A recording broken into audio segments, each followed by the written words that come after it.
اشاعت فاحشہ کو پھیلانے کے لیے جو ماڈرن ٹولز، جو جدید یوں سمجھے کہ ٹولز استعمال کیے جا رہے ہیں، اس میں سب سے بہترین کردار جو ہے وہ سوشل میڈیا کا ہے۔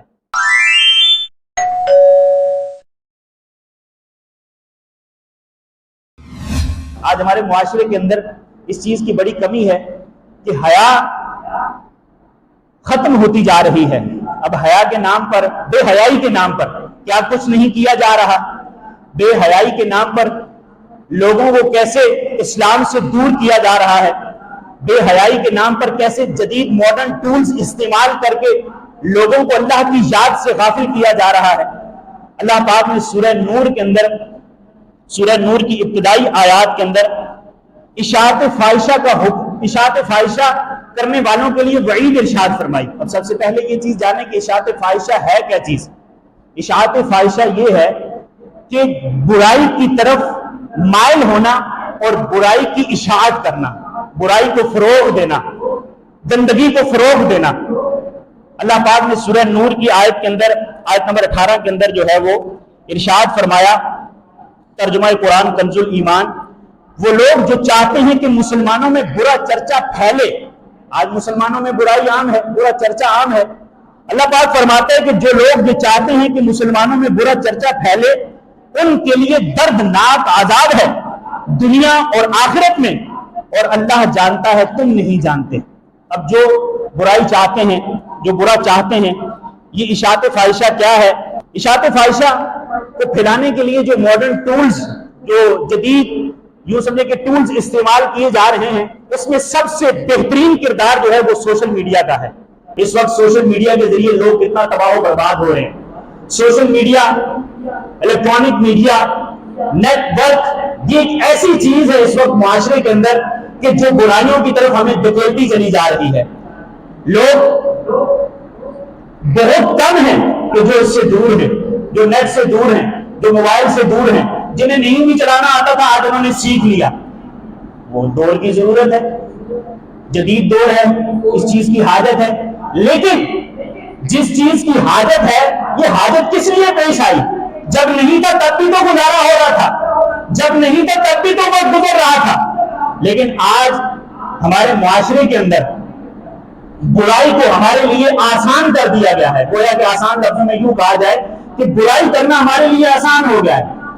نیٹ کے پیکج کوئی اتنے مہنگے تو نہیں ہیں، اگرچہ موبائل مہنگے ہو گئے، لیکن موبائل مہنگا ہونے کے باوجود ضرورت بن گئی، جتنے کا بھی ہے لینا ضرور ہے، ماڈرن ٹولز استعمال کرنے ہیں، جدید ٹولز سے فائدہ اٹھانا ہے، لیکن یہ جدید ٹولز، ماڈرن ٹولز ہمیں کہاں لے کر جا رہے ہیں، ہمیں تباہی کی کس گڑھے کی طرف لے کر جا رہے ہیں، ہمیں سوچ ہی نہیں ہے۔ اشاعت فاحشہ کیا ہے؟ تفسیر کے اندر جو اشاعت فاحشہ جو برائی کو پھیلاتے ہیں، جو فحش باتوں کو پھیلاتے ہیں، ان کے بارے میں قرآن مجید فرقان حمید میں تو ہم نے سن لیا کہ اللہ پاک نے ان کے لیے دردناک عذاب رکھا ہے۔ اشاعت فاحشہ کے اندر جو چیزیں آتی ہیں، اب جب آپ کے سامنے بیان کروں گا تو آپ کہیں گے واقعی یہ ہمارے معاشرے میں ہے۔ سب سے پہلی چیز، کسی پر لگائے گئے بہتان کی اشاعت کرنا، یہ بھی اشاعت فاحشہ ہے، برائی کو پھیلانا۔ کسی کا عیب پتہ چلا، کسی کا بہتان، کسی پر بہتان جو ہے وہ لگایا، اس کو لوگوں کے درمیان عام کرنا لوگ شروع کر دیتے ہیں۔ اسی طرح علماء اہل سنت سے بتقدیر الہی، اب دیکھیں عالم بھی انسان ہے، اگر عالم دین سے غلطی ہوتی ہے تو یہ انسان کی غلطی ہے، اور انبیاء کے سوا کوئی معصوم نہیں ہے۔ اللہ پاک نے صرف معصومیت کا درجہ انبیاء کو دیا کہ وہ گناہوں سے پاک، ان سے غلطی نہیں ہوتی۔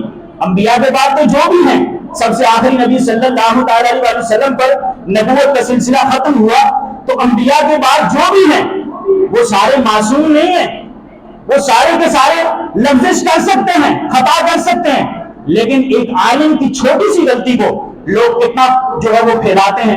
اب سوشل میڈیا کا دور ہے، ایک کلک سے شیئر ہو جاتا ہے، کسی کی غلطی پکڑی اور شیئر کرنا شروع کر دیا۔ اب ہم تھوڑا سا سوچیں کہ میں نے اگر غلطی کی اور مجھ سے غلطی ہو گئی اور میری غلطی کو کوئی پھیلا رہا ہے تو مجھے کیسا لگے گا؟ مجھے کیسا لگے گا؟ اب ہم اس چیز کی طرف توجہ ہی نہیں دیتے کہ یہ بات اگر میرے اوپر گزرے تو مجھے کیسے محسوس ہو، لیکن اب کسی کے لیے آسانی کے ساتھ وہ کام کر گزرتے ہیں، بے باکی کے ساتھ وہ کام کر گزرتے ہیں۔ اللہ پاک توفیق نصیب فرمائے ہم ایسی باتوں سے بچیں۔ اشاعت فاحشہ کے اندر یہ چیز بھی ہے کہ حرام کاموں کی ترغیب دینا، حرام کاموں کی طرف رغبت دلانا، لوگوں کو حرام کاموں کی طرف مائل کرنا، ایسی کتابیں لکھنا، شائع کرنا اور تقسیم کرنا جس میں موجود کلام سے لوگ کفر اور گمراہی میں مبتلا ہوں، یہ بھی اشاعت فاحشہ ہے۔ اسی طرح ایسی کتابیں، اخبارات، ناول، رسائل اور ڈائجسٹ وغیرہ لکھنا اور شائع کرنا جن سے شہوانی جذبات متحرک اور لوگ گناہوں کی طرف لپکیں۔ اسی طرح فوش تصاویر اور ویڈیوز بنانا، بیچنا اور انہیں دیکھنے کے ذرائع مہیا کرنا، یہ بھی اشاعت فاحشہ کے اندر ہے۔ ایسے اشتہارات اور سائن بورڈ وغیرہ بنانا اور بنوا کر لگانا جن میں جاذبیت اور کشش پیدا کرنے کے لیے جنسی اوریانیت کا سہارا لیا جائے۔ اب ہم اپنی پروڈکٹ بیچنا چاہ رہے ہیں، ہم اپنی پروڈکٹ کو سیل کرنا چاہتے ہیں، ہمیں شریعت نے کہاں اجازت دی کہ ہم کسی غیر محرم عورت کی تصویر کے ذریعے اس چیز کو بیچیں؟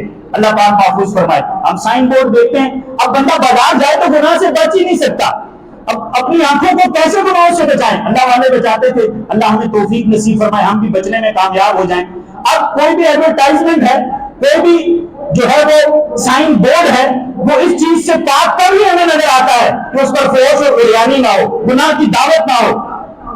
اب گناہ کی دعوت کے بغیر بھی تو اپنے پروڈکٹ کی ہم جو ہے وہ تشہیر کر سکتے ہیں، گناہ سے بچ کر بھی اپنے مال کو بیچ سکتے ہیں، لیکن ہم اس چیز کا سہارا لیتے ہیں۔ یہ ہماری یوں سمجھے کہ ناکامی ہے۔ مسلمانوں نے اپنے آپ کو ناکام اور نامراد اسی لیے کیا کہ یہ حرام چیزوں کا سہارا لے کر اپنا کام کر رہے ہیں، اللہ پاک محفوظ فرمائے۔ اسی طرح حیات سوز مناظر پر مشتمل فلمیں اور ڈرامے بنانا، ان کی تشہیر کرنا، انہیں دیکھنے کی ترغیب دینا، یہ بھی سب اشاعت فاحشہ ہے۔ اسی طرح زنا کاری کے اڈے چلانا، یہ بھی اشاعت فاحشہ ہے۔ یہ 10 چیزیں قرآن مجید فرقان حمید کی اس آیت کے تحت ذکر کی گئی کہ جسے اللہ پاک نے سورہ نور کے اندر ارشاد فرمایا، سورہ نور کے اندر اللہ پاک ارشاد فرماتا ہے ان الذین یحبون ان تشیع الفاحشۃ فی الذین آمنوا لہم عذاب علیم۔ وہ لوگ جو برائی کی اشاعت کرتے ہیں، برائی کا چرچا کرتے ہیں، ان کے لیے دردناک عذاب ہے دنیا اور آخرت میں۔ آج ہمارے سامنے کیا اللہ پاک کی جانب سے ایسے عذابات ہمارے سامنے نہیں ہیں کہ آندھیوں کی صورت میں، سیلاب کی صورت میں، زلزلوں کی صورت میں ہمارے اوپر جو ہے وہ یہ ظلم ہے، ہمارے اوپر جو ہے وہ یہ عذاب ہے۔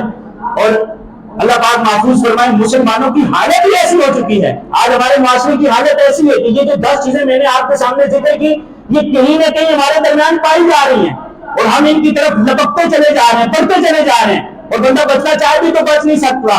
کیوں کہ جدید ٹولز، ماڈرن ٹولز کا ہم نے وہ استعمال کیا کہ جو اس کا استعمال تھا ہی نہیں، اور جس نے اس ماڈرن ٹولز کو ہمارے لیے اس لیے بنایا کہ ہم اس کے ذریعے فحاشی عریانی کو پھیلائیں، فحاشی عریانی کی طرف بڑھیں، فحاشی عریانی کی طرف ہمیں معاشرہ لے کر جائے، ہم نے اس کا استعمال اس طرح کیا۔ جسے اللہ نے بچایا وہ بچے ہوئے ہیں، جسے اللہ محفوظ فرمائے وہ اینڈرائڈ موبائل نیٹ ہونے کے باوجود بھی اپنے آپ کو گناہوں سے بچا سکتا ہے۔ اللہ پاک ہمیں حفاظت کی توفیق نصیب فرمائے۔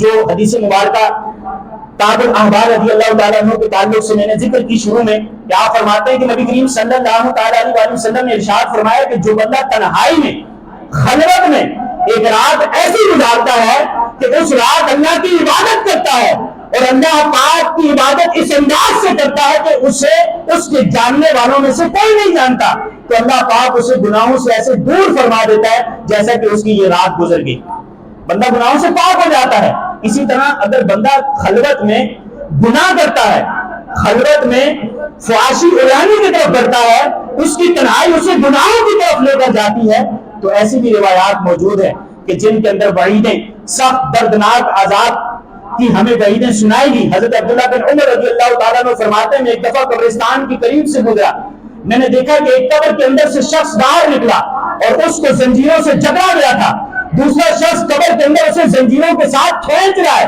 اور وہ شخص پکار رہا ہے کیا میں رب کی عبادت نہیں کیا کرتا تھا، کیا میں اللہ کا حکم بجا نہیں لاتا تھا، کیا میں نمازیں ادا نہیں کیا کرتا تھا، پھر مجھے عذاب کیوں دیا جا رہا ہے؟ تو غیب سے آواز آتی ہے کہ تو رب کی عبادت تو کیا کرتا تھا، لیکن تیری تنہائی ایسی ہوتی تھی کہ تو تنہائی میں رب کی نافرمانی کیا کرتا تھا، اور تنہائی میں اللہ پاک کے ساتھ اعلان جنگ کیا کرتا تھا، جس وجہ سے آج تجھے عذاب میں گرفتار کیا گیا۔ اللہ پاک ہمیں اپنی خلوتوں کو، اپنی جلوتوں کو نیکیوں میں گزارنے کی توفیق نصیب فرمائے۔ معاشرہ بڑی تیزی کے ساتھ گمراہی کی طرف بڑھتا چلا جا رہا ہے، غیر مسلم حکومتیں، غیر مسلم طاقتیں ہمیں برائی کی طرف دھکیلتی چلی جا رہی ہیں۔ ہم چاہیں تو اپنے آپ کو بچا سکتے ہیں، نیکیوں کی طرف راغب ہو سکتے ہیں۔ سب سے بہترین چیز اس میں یہ ہے کہ دعا کریں۔ اس وقت ہم دعا کریں، دعا مومن کا ہتھیار ہے کہ اللہ پاک ہماری نسلوں کو بھی گناہوں سے محفوظ فرمائے۔ آج اگر جدید ماڈرن ٹولز کے ذریعے لوگ فحاشی سے نہیں بچ پا رہے تو دعا ایک ایسا ہتھیار ہے کہ اس کے ذریعے ہم اپنے آپ کو بچا سکتے ہیں۔ اللہ پاک عمل کی توفیق نصیب فرمائے۔